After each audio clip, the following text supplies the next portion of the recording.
Hey, good morning, good afternoon, good evening, wherever you may be. Scott Luton and the one and only, don't look now, but Kevin L. Jackson is back with us here on Supply Chain Now. Welcome to today's live stream. Kevin, welcome back. How are you doing, my friend? Hey man, it's good to be back. Thank you very much for having me. I know I've been away for a while, but I come back with smiles just in time for the Christmas season. Well, you've been busy, and we may touch on some of the great work you've been up to a lot. You've been here and there and everywhere around the globe. But, folks, welcome to The Buzz, where every Monday at 12 noon Eastern Time, we discuss a variety of news and developments across global supply chain and business. News that matters, we like to call it. And, folks, all month long, The Buzz is brought to us to all of us by our friends at OMP, a software and consulting company delivering advanced supply chain planning solutions specifically tailored to individual industries worldwide. You can learn more at omp.com. Now, Kevin, we got a lot to get to here today. We got a future NBA Hall of Famer who's investing in a supply chain startup. Stay tuned for that story. We're going to be discussing one manufacturer's attempts at creating a zero-distance supply chain. We'll talk about the ever-evolving arms race in e-commerce. As you might expect, it might involve AI, all that and much more. And even better, Kevin, we got Kevin back, but we also have Pam Simon with Manifest back, who's going to be sharing big updates on a really big supply chain event coming up in February. Kevin, Manifest. Terrific show, huh? Gee, Manifest is always taking the lead and leading us into the future. I can't wait to hear more from Pam. Same. Also, artificial intelligence, I tell you, it's taking over everything. You don't even know if it's me for real, do you? We're going to have to send you a blood test just to make sure you're all human. But it is exciting to see a lot of the practical breakthroughs. Seems like hour by hour that AI is happening. Folks, stay tuned for a great edition of The Buzz. And two things before we get going. Number one, give us your take in the comments, whether you're tuned in via LinkedIn or YouTube, X, Facebook, Twitch, no matter.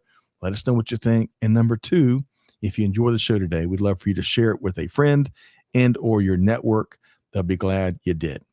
Okay, so Kevin, I hope you ate your Wheaties this morning because we got 4 things we want to knock out before we bring on the one and only Pam Simon. Are you ready to go? Yeah, ready to go, babe. All right. You're always ready. And T-Squared, we are bringing on the good nourishment. LTNS, Kevin L. Jackson. That's an acronym. Kevin's long time no see, baby. You're showing your age there, Scott. I know. As always, great to have you here from the wonderful city of Baltimore. And thanks for holding down the fort for us on YouTube. Okay, so let's knock out number one, the most latest edition of With That Said, published over the weekend.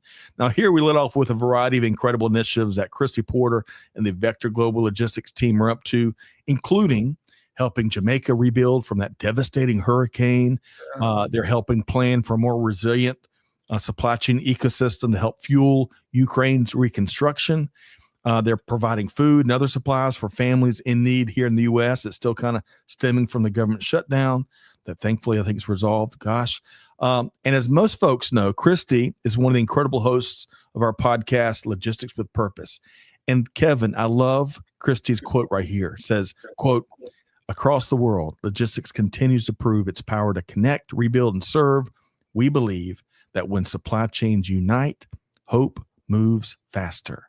Folks, you got a lot more information on all that stuff, including how to get involved. You got news, live events, perspectives, and a whole bunch more. So, Kevin, did you get a chance to dive into With That Said over the weekend? I actually did, and I grew up on the Mississippi Gulf Coast back in the '60s, and so hurricanes have always been a big part of my life. Right. So with Melissa, I was just watching every day as it was that Cat 5 monster just barreled through that island. I mean, I lived through Hurricane Betsy in 1965. Wow. And Hurricane Camille in 1969. Camille was a Cat 5, and it just destroyed the entire place. So, I was, hurricanes, nothing you can do about them, but you can respond. And I'm so really impressed with leveraging logistics for Jamaica and what Vector is doing with Inspire Goods and Lifting Hands International and the logistics aid network down there. The generators and critical supplies to get these people back on their feet. So, Same. Well said, Kevin. And folks, I know there's lots of options to contribute to in terms of humanitarian efforts everywhere, but make sure as you're making your generous decisions there, make sure you're contributing to a vetted organization. And the ones we put in with that said are all vetted indeed. So check that out. Okay, Kevin, on a much, much lighter note. So folks, we've already dropped the link to With That Said for all of that information and much, much more. Thank you, Amanda and Joshua, behind the scenes making production happen. But on much, much lighter note, did you hear that they have rounded up a whole bunch of supply chain supervillains? No. You've got a live shot right there, a live shot of the supply chain super prison. And look, we got Tariffs. I didn't realize Gargamel. That's a pretty scary looking Tariffs creature. We got Afra representing bad data. We got Shredder, Workforce Challenges, Cobra Commander from Gold G.I. Joe, visibility, and Skeletor. But we've always done it this way. So do you recognize any of those characters, Kevin? Oh, yes, absolutely. Skeletor all the time. Well, there is a new He-Man movie coming out soon, so we're all going to get another big dose of Skeletor. But kidding aside, let's talk about Tariffs just for a second. Our incredible team here they're always polling our audience, right? And here most recently, speaking of tariffs, they asked our audience which challenge will hit manufacturers hardest in the next 12 months. And to no one's surprise, trade and tariffs. 50% of respondents said trade and tariffs. And check this out, Kevin. Veronica shared, I thought, great perspective here. I'm going to share this with all my family over Thanksgiving. Veronica says, quote, trade and tariffs. Absolutely. The unpredictability is what makes this so challenging for supply chain planning. You can't lock in long-term sourcing strategies when tariff policy could change overnight. Manufacturers need diversified sourcing and strategic supplier partnerships, that can pivot quickly, not just lowest cost sourcing. The companies with supply chain resilience built in will weather this much better than those trying to react in crisis mode. Well said, Veronica, and appreciate your input. Respond to that, Kevin. I tell you, that's Shakespearean, huh? Yeah, but it's always worse when it feels like you're shooting yourself in the foot. That's right. It's so true. They don't ask anyone. Yeah, I just wish that we can figure out how to stop ruining the good things that we have, right? Why make things harder? Yeah, who needs more complexity? Raise your hand if you want more complexity. Not many hands will be raised. So folks, check it out and stay tuned. Joshua and Laura, you'll have a survey coming to you soon, and we'd love to get you to weigh in with perspective, just like from T-Squared, who's talking about our supply chain supervillains. T-Squared says, this speaks to my Gen X sensibilities and perfectly aligns with the amorphous issues of supply chain management. I got to go look that one up. Look at the word. That's right. It's a good throwing those big words at it, T-Squared. Oh, man. All right. We got one more thing before we bring on an outstanding guest here today. I mean, an outstanding guest. Great to have Pam Simon with Manifest back. But, folks, we want to share resources right here on The Buzz, powered by OMP. Well, our friends at SPS Commerce lead the industry in solutions that keep every partner, process, and transaction in sync across your supply chain. Now, if you're wasting time chasing invoices, playing phone tag with suppliers, or wondering just where the heck my orders are, Imagine bringing order to the chaos. What if it all just worked? Man, that's music to my ears. Your orders flow, your data is automated, you're always a step ahead. When everyone's in sync, every part of the supply chain performs better. Well, folks, Yes. you're 5 questions away from better connections with the free supply chain assessment quiz at, write this down, spscommerce.com/supply chain now. And we're dropping a link to that. You're 1 click away if you're watching live, and take the assessment. Let us know what you think. Okay. Okay, Kevin, are you ready? We got to jam up guests. We got to jam up rest of the buzz. We got Kevin L. Jackson back in the saddle with us. Are you ready to go? Yeah, ready to go. Well, let me introduce a repeat guest, a great friend of the show. Pam Simon is a very successful entrepreneur and business connector with more than 20 years of experience and multiple exits in event production, content creation, experiential marketing, and angel investing. Now, in 2019, get this, Connective acquired her Future of Events series from Lab Ventures. That's right. She created a whole shebang. Now, she continued to lead Manifest, which it became known as the global supply chain event, which has doubled each year in size and space, leading up to the recent acquisition just a few months ago by Hive. Now, amongst many, we'd be here all day if I shared all the initiatives and ventures she's created or been a part of. But Pam also founded the LATAM Founders Network, which is the largest private network of CEOs, founders, and investors focused on the technology sector in Latin America. Impressive. Kevin, Very impressive. Seriously. Let's welcome in the one and only Pam Simon, Conference Chair and EVP of Programming with Manifest.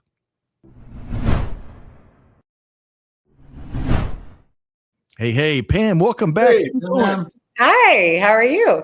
Wonderful. Kevin, you and I have been looking forward to Pam rejoining us here on The Buzz, haven't we? Absolutely. Thank you very much for joining us again. Oh, happy to be here.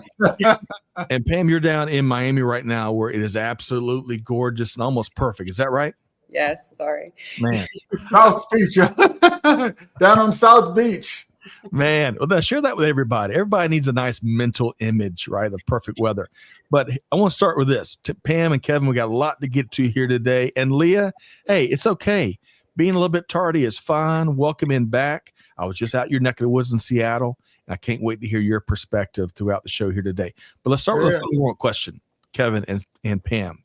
We got a holiday, a birthday to celebrate. Did you know on November 17th, way back in 1970, so 55 years ago, Douglas Engelbart received U.S. patent 3541541 for his, quote, XY position indicator for a display system, end quote. Engelbart would later call it the mouse because he said the tail of the wire reminded him of a tail, right? Well, while Xerox was the first company to include a mouse with a commercial printer, Apple was the first company to include a mouse with a personal computer way back in 1983. So happy 55th birthday to the mouse. And check this out. The image comes from this day in tech history. This is the first prototype of the mouse. That looks painful to me. and Kevin, I mean, it has all the right parts, though. You got a button, it rolls, everything. I guess so. So with the mouse's birthday in mind, Pam, the fundamental question is, what's one of your first computer memories that you recall kind of growing up as a kid? I mean, being in computer lab, I would say, obviously playing Oregon Trail with yes, most people have done that. And then the typing programs, like when you would compete with each other, or at least we did. So I can still type 90 words a minute. Yeah, so I appreciate those guys. We're gonna clock is moving. So you're really legit 90 plus words per minute. Yeah. Man, Pam. I'm very competitive. What can I say? Okay, well, your days are much more productive than mine because I'm somewhere between 5 and 7, I think. Kevin, she rolled out the Oregon Trail, which a lot of folks on this live stream I bet recognize. What was one of your earliest computer memories? Well, first I have to say that I clock out burning up my keyboard at 10 words a minute. I believe you. I'm going. That's right. But I tell you what, I remember getting my first laptop, and it was a Toshiba 1100 back in 85. And the reason I remember it because I was in the Navy and I was getting ready to go on cruise, and I bought my laptop specifically to write reports and evaluations when I was on cruise. And people would come into my stateroom. Ooh, what's that? Blah, blah, blah, blah, blah, blah. I brought my dot matrix printer and everything. Oh, you know, it would just take 7 minutes to print anything on that document. Yes. Good old days. Yes, man, that's right. I would just add one more to our collection of memories here, and that's the good old computer lab back in the days. Do you remember in elementary school when for us, I think it was on Fridays, we'd go to spend a few hours at the computer lab, Oregon Trail, and lots of floppy disk. If you want to do anything, it was on a floppy disk somewhere. But the good old days, I tell you what. And that's right, Leah. We got to remember we learned so much from history, including the types of peripherals that you don't want to have, like the big wooden block that we shared a second ago. Amanda says, I got my first computer other than the family computer when I went to college in 2000. It was my dad's old laptop that hooked into a docking station on my desk in my dorm room. That's highfalutin. Amanda, I wonder if you still have that. Okay. A lot of stuff to get to here today, Pam and Kevin. And Pam, great to have both of y'all back with us. So we're going to walk through 3 stories, and then we're going to get an update on all the great things going on at Manifest, which you don't want to miss. We'll touch on that in just a second. But let's get into the stories first. Let's see here.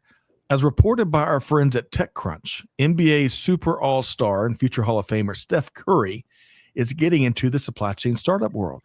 So Curry's venture firm called Penny Jar Capital, love that. Penny Jar, okay. It made a $3.8 million investment into a startup called Burnt, which is aiming to revolutionize the food industry, especially the seafood industry, hence the big crab, with AI. Now, the founders at Burnt shared an example of how things work today. And having been in the food industry, I can vouch for this. They talk about how sales representatives at food distributors get an order via a variety of channels: email, phone calls, WhatsApp, voicemails, texts, faxes, maybe homing pigeons. And then each of them have got to be keyed into the system manually, right? So you have lots and lots of potential for errors. Well, this really inefficient process is not just said to eat up, it does eat up a ton of time that could be spent on higher value human work, such as winning new customers or creating new opportunities with current customers. So Burnt is rolling out AI agents that will automate and overhaul order entry processes, just like this one, across the food industry. And better yet, one last point before I get Pam and Kevin to weigh in. The Burnt team has significant food industry experience, both in the restaurant business and the seafood wholesale business industry, rather. Unlike what they call tech tourists who roll out technology and don't have any experience in the food industry, right? That's been done a lot in the last couple of decades, creating lots of burnout and mistrust. Yeah. You name it. So Pam first, and then Kevin. Pam, your thoughts on this story and what Steph Curry and his VC outfit is investing into? I mean, I always think it's great when founders are dealing with a problem from their industry and then are like fed up with it and then find a way to solve it themselves. So I think it's great that they already have that experience. I also love seeing more, athletes diversifying their investment strategies and getting more involved in our industry. There are more athletes and, celebrities and artists that have gotten more into the space. So I think it's good to see not just the traditional investors, looking at ways to change how goods are moving around the world. Pam, well said. And I believe non-traditional is a big part of Steph Curry's VC thesis. Help support folks from non-traditional journeys. I love that. Kevin, I should also just add, and well said there, Pam, I wish I had a penny jar like Steph Curry that had almost $4 million in it. I don't have one of those. But Kevin, your thoughts on this story?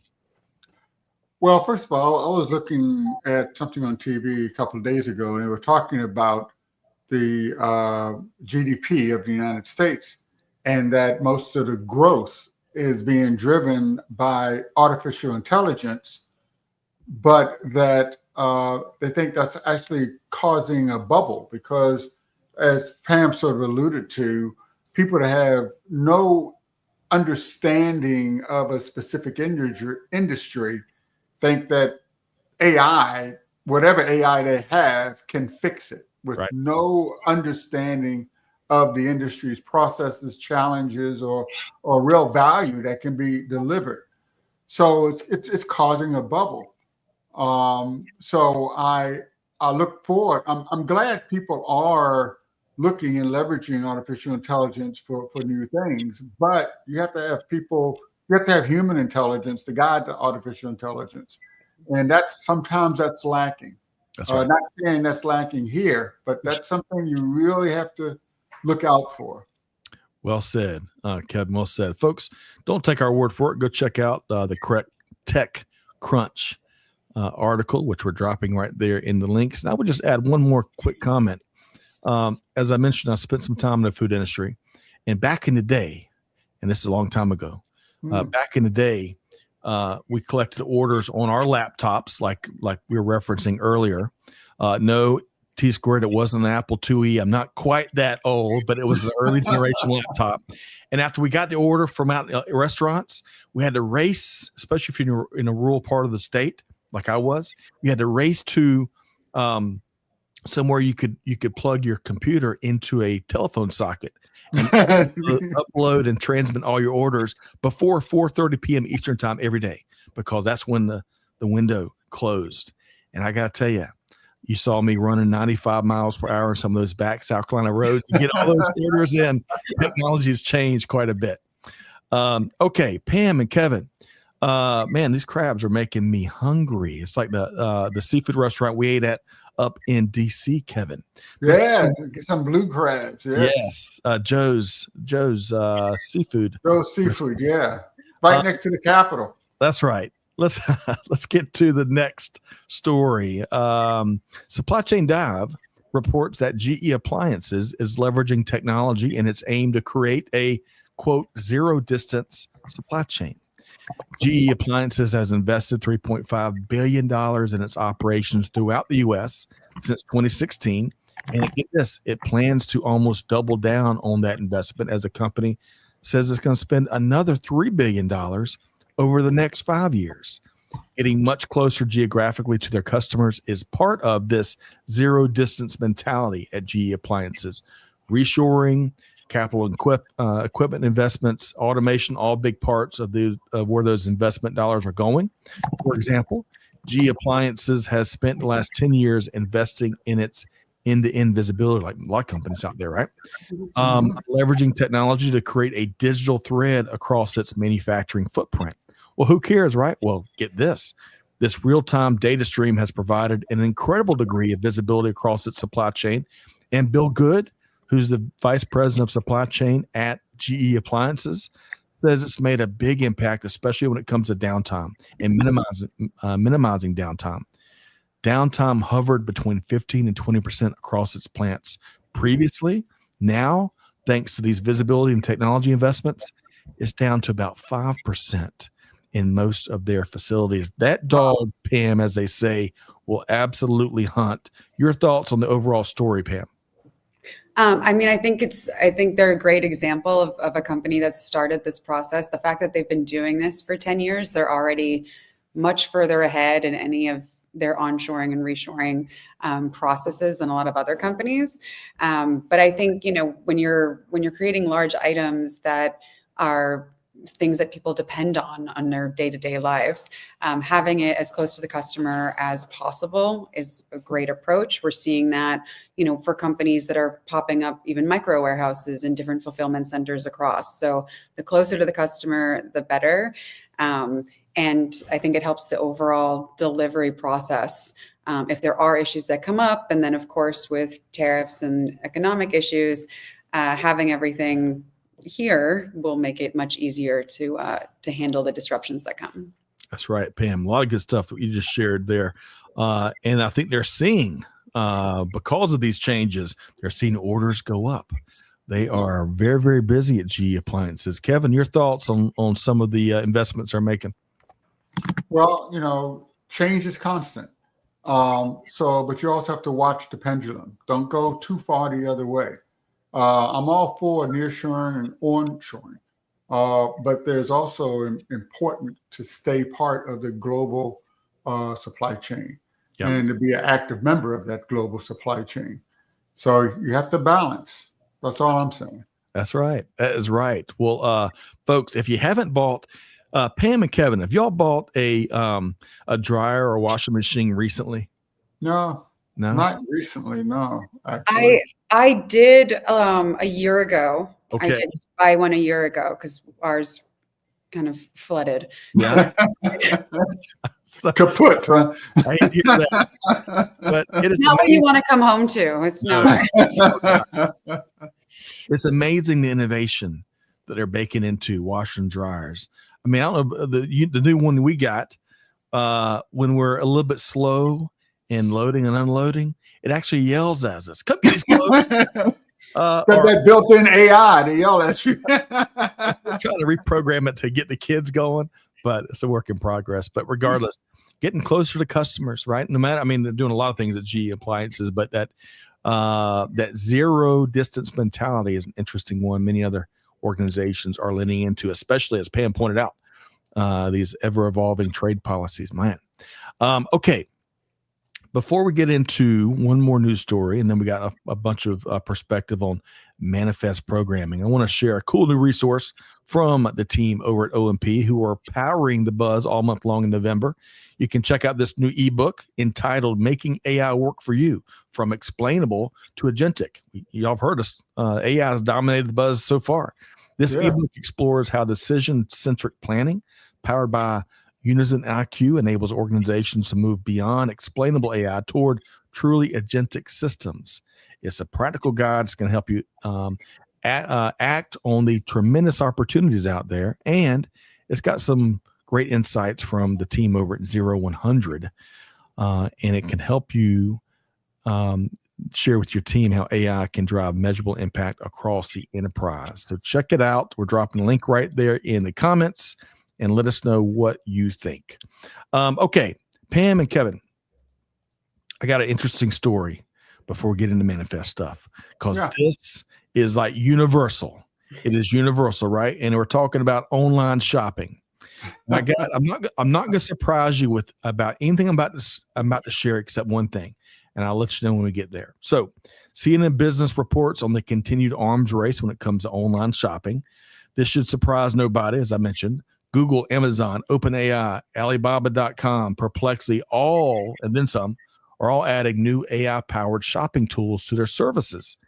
Get this, AI and online agents are expected to be involved in $73 billion worth of global online sales from the Tuesday before Thanksgiving, so next week, through Cyber Monday, just in that short time frame. That is 22% of all orders placed, according to Salesforce data. But wait, there's a whole bunch more. Salesforce says traffic from AI assistants grew 119% year over year in the first half of 2025. For example, if you tell Google what you're looking at, or what you're looking for rather, its AI agent will call local stores and ask the retailers if they have the product in stock. What are the promotions? What are the price points? But some platforms have a get the word out challenge. Get this, Pew Research Center says that 66% of Americans still haven't used ChatGPT. Wow. And 20% said they haven't even heard of it. Oh my gosh. So that's the piece. Those two data points is what surprised me. One final note. I was just out in Seattle at Amazon Business Reshape last week, where they rolled out last week some really cool AI-driven business buying tools that's going to change the business buying game. Stay tuned as we release a few interviews in the weeks ahead. So, Pam, first off, react that 20% have never even heard of ChatGPT here in 2025. That surprises me a bit. Your thoughts? I mean, I agree with that, but at the same time, I'm pretty sure my grandma and her community have never encountered Fair ChatGPT. enough. So, Fair enough. So, and even the 66% haven't even tinkered around with it yet. That was also surprising to me. yeah, I mean, I'm surprised by that. You would think people would be curious to at least play around and see what they can come up with. Right. Yeah, people are scared of technology. That's one of the biggest problems. I mean, I use AI every day for a lot of different things. But and it's valuable. It is very valuable. But the next thing you're going to see from these online shoppings is that you're going to have to prove you're a human, right? And all this automatic support may go away because the vendors don't want to give all their information to AI. Yeah. Well, Kevin, that's interesting. And, automated transactions are something we'll all have to keep our eye on. Spending anomalies was one of the big AI-driven tools that Amazon business rolled out last week. So it'll be interesting to see where that goes, especially from a business perspective. But Pam, in general, we're all consumers. We arguably, I guess now, will shop online. Although now, after seeing some of those numbers, I might doubt that a little bit. Your general reaction? I mean, I think this was something we all expected, the AI innovations in our buying experiences, huh? I mean, yeah, it's something that you kind of can't get away from. I would say from a customer service perspective, I think it's definitely helped a lot of companies be able to meet the needs of their customers that have all of these questions and want immediate response, immediate feedback, or customization related issues. So it makes the whole process, I think, less frustrating for the consumer. Right. That said, I also think Instagram is targeting me a little too hard. So, there are boundaries. I think there are boundaries that maybe could be respected more. I'm with you, Pam. Well said. Well said. All right, Kevin, I'll circle back to you one more time. Your thoughts as a consumer.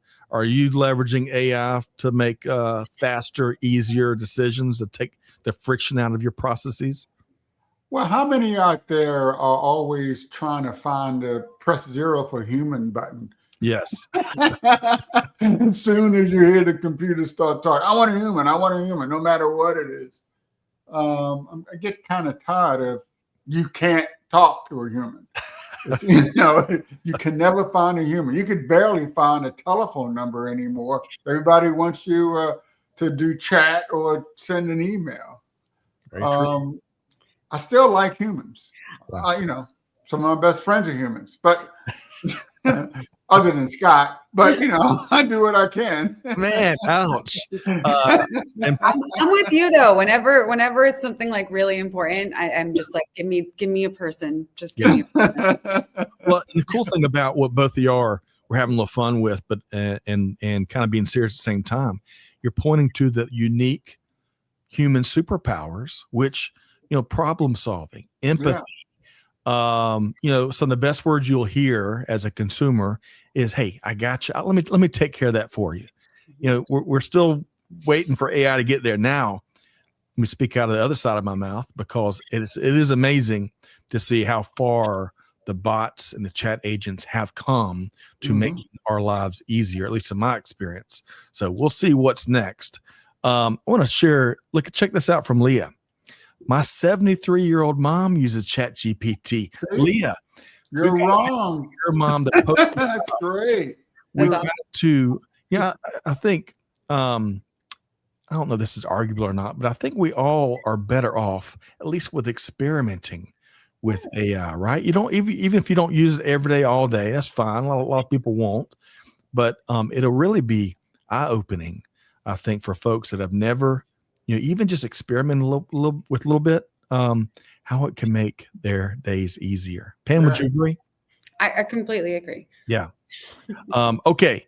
One last comment, then we're going to shift gears. Is most folks may not know this is Kevin's hand guiding this.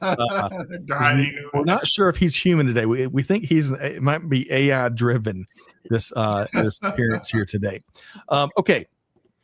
We got a lot to get into about manifest, as we were talking earlier. And me and the Supply Chain Now team can't wait to be back in Vegas. Let's see, Manifest Vegas 2026. It runs from February 9th through February 11th at the Venetian in Las Vegas. And Pam, I tell you, when you do events at the Venetian, you're like Elvis. You have arrived. You got the best thing in town running. Would you agree with that, Pam? I completely agree. I'm so excited to be back at the Venetian. It's such a good place for the show, and it really just it feels like a home. Like it feels like your LinkedIn just came to life, and everyone's there, and you know everybody. It's very productive. My son lives right down the street from the Venetian. He's in Vegas, and then Kevin, we're gonna look him up. We're gonna get him out at Vegas as we're there in February. And Pam, let me ask you this: a lot of our audience has either been or they're going to. They are certainly familiar. They've consumed the content on site or between the events. But if you would tell us what's new for Manifest 2026, Pam. Okay, so I think there's three big things that are new. So first, our dedicated procurement stage, where we'll dive into the whole procurement playbook and the critical role of planning and risk mitigation, and obviously how AI plays into navigating global supply issues amid constant disruptions. And we'll hear from Nordstrom, Patagonia, Taylor Brands, SourceIQ, Intel, Tealbook, and more. So very excited for that. Yep. And then second, we had our first cold chain symposium at this year's show, and we're going to be taking it to the next level for 2026 with its own pavilion in the expo, along with a dedicated stage of content, thanks to innovators like Lineage and High Tech. And we'll be covering all aspects of cold. So from the pharma side through transparency, building an end-to-end, supply chain transparency with, especially when things are temperature controlled, it becomes a little bit more involved. And we have some amazing speakers from Merck Global and Sun Pharma, Vamo Delivery, Arctic, Temperpack, Americold, Avery Dennison, and more. So very excited. We're really leaning into that. I listen when people make suggestions, so this is working out pretty well. Love it. And then our newly revamped hosted program for shippers so that they can get the most value while they're at Manifest. So those of you that are overseeing supply chain, logistics, procurement, manufacturing, sourcing, will be able to sit down with your peers at different tables covering specific topics that you care most about. And many of these companies are bringing their teams to the show. So really that's been the big shift of being able to spread out and take the most advantage of it. If your team is large enough, we'll even provide a private meeting room if the team is large enough. And the revamped portion is that for those that qualify also includes their eligibility for a travel credit. And we can share those details with you. If you're interested directly, you can reach out, or you can find the information on our website under hosted shippers. Outstanding. Well, Kevin, that's a ton of new stuff. Yeah. Dedicated procurement stage, the greater cold chain presence, which I love. It's a fascinating industry on the move. And for all our shippers out there, there's a ton of value in connecting with Pam and the team and connecting with other folks there at Manifest to find a better path forward. What was your favorite new item there, Kevin? What'd you hear? Well, I heard the private rooms. That sounds awfully interesting. Getting business done. Private rooms, Pam, bar service, and AI bot. No, you went too far. You went too far. You went too far. My bad, Kevin. My bad. But no, getting that personalized service, getting all that information, and being able to do real business before you get out there on the strip. Lots of business to be done. And Manifest, Pam, I think Manifest is a bit made a name for themselves a bit in terms of connecting people and helping them make big business relationships happen. Would you agree with that, Pam? Yes, an insane amount of business gets done at the show, whether it's new investment rounds, new partnerships, new customers, clients. Every day I talk to somebody new that's created new business or closed a deal at Manifest. So. Nice. Well, folks, we are dropping the link right there to figure out. Use that link because Pam, as we talked about a second ago, prices are about to go up. I think November 21st. So folks act now, they can still save a couple $100 off that next price tier. Is that right, Pam? That's correct. So you're going to be there. Get your tickets now. That's right. That's You right. also like that idea of your LinkedIn coming to life. That was that was good. A good another good visual. All right, we got big guests. We got, of course, Leah and T Squared and Amanda and others. We also have Tony Sharota right here in the cheap seats. Tony says from the dark side, right? Because he returns in reverse. I can add Pam Simon as one of the growing number of event content leaders who recognize the importance of including reverse logistics in their schedule. Pam has included returns discussions since their first manifest. I'm proud of her work to find thought leaders to talk at their event. Now, Pam, that is high praise coming from Tony Sharota. I know. Thank you. Thanks, Tony. Good to see you. We'll look forward to seeing you again very soon. That is right. Tony's doing big things now at the NRF, where the Reverse Logistics Association is now parked. Okay. So Pam and Kevin, a little bit more about Manifest here. I'm looking forward to leading a terrific panel session. I've been connecting with Tanzel, who's doing big things as part of the Manifest team. I've got some powerhouse supply chain leaders. Stay tuned for that. But Pam, this is kind of probably asking you about your favorite kid, right? Because no one wants to name their favorite kid. No one's favorite kid. But what session or two are you most excited about right now? I mean, besides yours, obviously. And you're right, I can't pick. That's not fair. But right. I will say there are a few that I'm very excited for. So I think with nearshoring and reshoring, putting more of a spotlight on the future of manufacturing, I'm looking forward to some of the conversations with Estee Lauder, New Balance, XRC Ventures, and McKinsey, diving into digitally enabled, cost-effective manufacturing.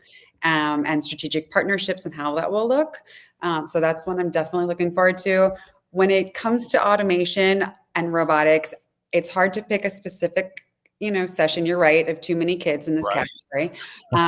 But I will say I'm really excited to hear from the CEOs of Apptronic, LabZero, Corvus Robotics, River, Bedrock, Locus, Persona, Dane Technologies, EV Bots. So those are some of the ones that I'm pumped to see, and also see their robotics live, which is always that's always fun. And I'm looking forward to our sustainability symposium, from discussing scaling energy and electric solutions with 12 and Alaska Airlines, to re-commerce and circularity with Fika Ventures, IKEA, PDS, Create Me. I think it's really interesting with these different alternative products that are really going to change the way things are put together. Yes. And we have over 155 sessions taking place at Manifest. So it's really choose your own adventure. Go to the sessions that you're most interested and inspired by, and make sure you talk to everybody in the room, because they too are also excited to be there. That is terrific. And folks, if putting this graphic back up there, the agenda is now live. You can go check out all those sessions that Pam just mentioned. You can check out the new things that we were talking about earlier: procurement, cold chain, the big new shippers value, you name it. So go check it out and come join us in Vegas. Now, Kevin, she shared some great sessions there. What did you hear there that might spark your interest? And who knows, we might get Kevin L. Jackson there in Vegas, make it a family affair. Well, quite a few name drops there. I tell you, it's like the who's who. Who's who? Supply chain and logistics. I mean, how can you not want to go to every one of them? I mean, I got to cut myself out. I guess I'll check out all the replays, because I can't, you miss something. If you go to one, you're going to miss 2-3 other things. Bring your digital twins, and you can digital twin. Yes, that's what I'm going to have to do. My digital twin. One of those you mentioned, sustainability, Pam. Yeah. And I would argue, Pam and Kevin, it's been an interesting time for the sustainability topic in business, but I would argue that the world-class companies out there, their commitment hasn't wavered. Check out this factoid I saw over the weekend. Came from Harold Sinat, who's doing some great work. Pam and Kevin, 4% of all U.S. electricity from 2024 went to data centers, and some projections have that going to as high as 10% by 2030. And that is just one of a million different data points you can find that we've got to figure out as we continue leveraging all the innovation AI and innovative technology brings. We've got to continue solving this the sustainability challenge. Your quick response to that, Kevin? Yeah, so I live in Manassas, Virginia, and here in Manassas and in Loudoun County, we're the AI data center capital of the world. And everyone, you like to have you like to have jobs moving into the city, but what's happening is the noise pollution being caused by these huge mega data centers, and now they're bringing in more power. So it's just like everything else, you have to work the balance out here. That's right. And I'm very practically optimistic about breakthroughs we'll have, including from a sustainability standpoint in the months ahead. And it takes organizations and shows like Manifest to bring all these people in the room, right? Have eureka moments. It unlocks not just business opportunities, but breakthrough and innovation opportunities. Yeah. One thing I also want to sort of add to that is that we're the first space data center was just launched. Okay. So these data centers are going into low Earth orbit. Okay. Well, Jeff Bezos, Pam and Kevin, Jeff Bezos had predicted not too long ago that in a few years, I think he called it a 20-year window, you're going to have mega data centers in orbit that's all powered by the sun. That'll be interesting. We'll see. I'm not sure how they transfer all that power back down to Earth. I'll leave that to the smart people. But regardless, let's do this. I'm getting way off the beaten path here. Pam, I want to make sure folks know how to connect with you and the Hard Hitting Manifest team. We're dropping a link for registration right there on the chat. But how can they connect with you? I know you do a lot of keynoting and a lot of speaking, a lot of angel investing. If they want to follow up with you on anything you shared here today, how can they connect with you? LinkedIn or Pam at manifestevents.com. Feel free to reach out. And as you mentioned, there's still a take advantage of the discounts because prices go up on November 21st. It's tick and save that money for your Thanksgiving dinners, folks. Yes. You got plenty of time now. You got 4 or 5 days, but you got to act now. And we're dropping a link right there. You can see a bunch of the topics there.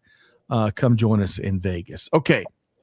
Use your AI shopper. Get it now. That's right.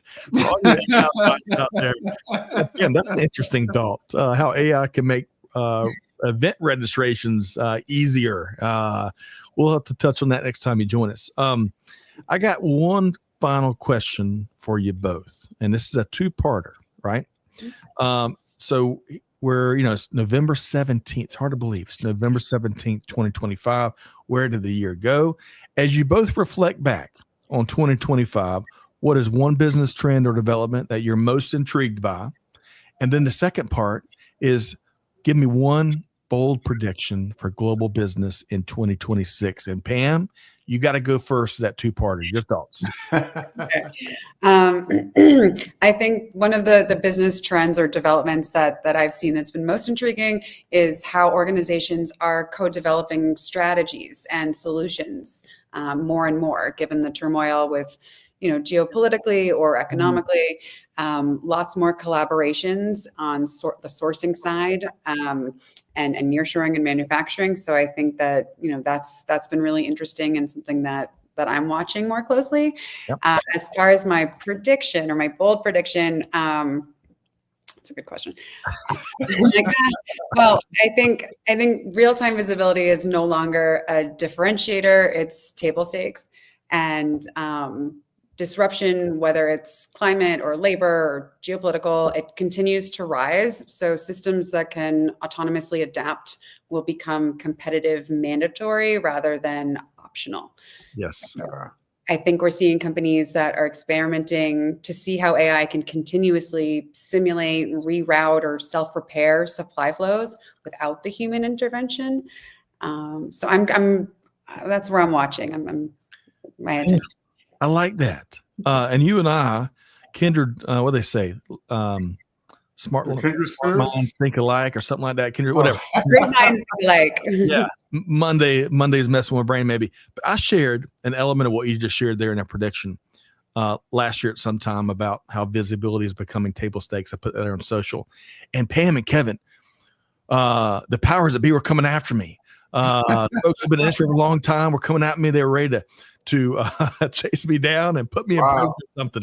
It seemed to be just something that struck the wrong vein. But Pam, I see it much like you do. We got to move beyond. We still have some more heavy lifting to do with visibility, but we got to move beyond. We got bigger things to do, right? Yeah. So, all right, I'm going to share Tony's, and then Kevin, I'm coming to you for your two-parter. Tony says, Tony predicts we're going to hear the word orchestration a lot from any consultants on the stage. Who knows? Orchestration's everywhere for good reason. But I like your prediction, Tony. All right, so Kevin, reflecting back on 2025 and one bold prediction for 2026, what say you? First of all, the meteoric rise of AI in everything that we do. I mean, everything. You know, last year, this time, it was like, yes, AI is something that's important. You got to watch it. But then this year, I use it every day for everything. I mean, that's what's happening. Yep. But what's more important is the rise of agentic AI, where you're going to have your AI agents out in the world identifying the changes that are happening, identifying other agents that you can work through, and automatically collaborating with those agents in real time to improve your own visibility, your own workflow, your own logistics chain. So it's going to be about more collaboration, more automation, unfortunately, more AI.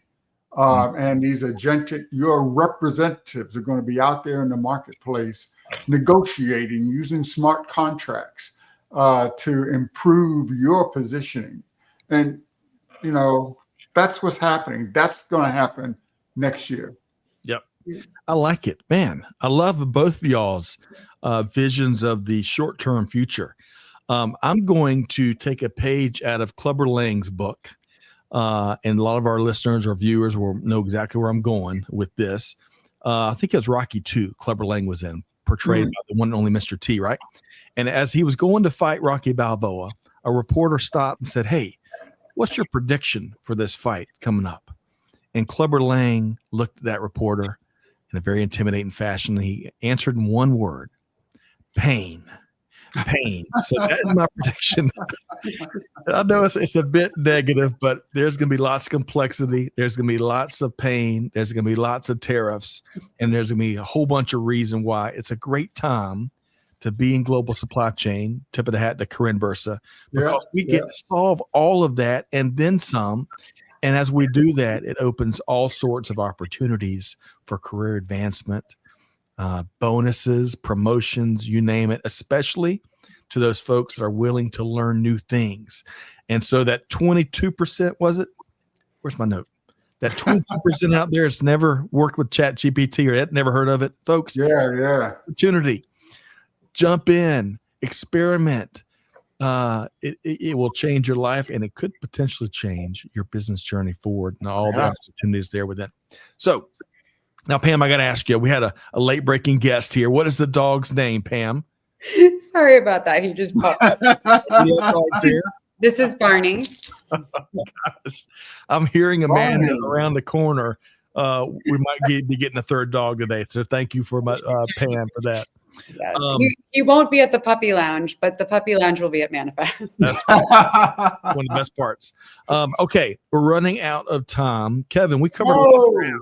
I wish we had another hour because Pam Simon, really have enjoyed your perspective here today. But Kevin, you get the final question because out of the last hour, we covered a lot of ground.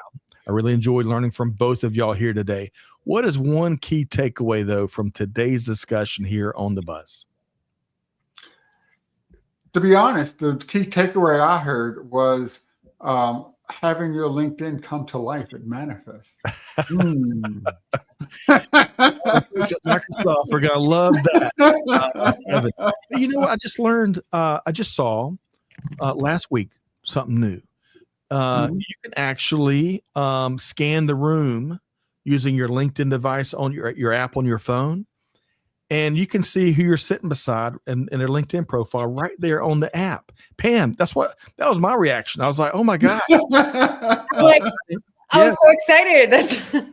So we're going to send out, so folks, we'll have to send a link out in terms of how to do that. But hey, connecting people is a beautiful thing. And Pam Simon, I appreciate what you and the Manifest team are doing to connect industry, connect professionals, connect shippers, you name it. Really had a wonderful time last year and looking forward to being back in February. So Pam Simon with Manifest, thank you for being here.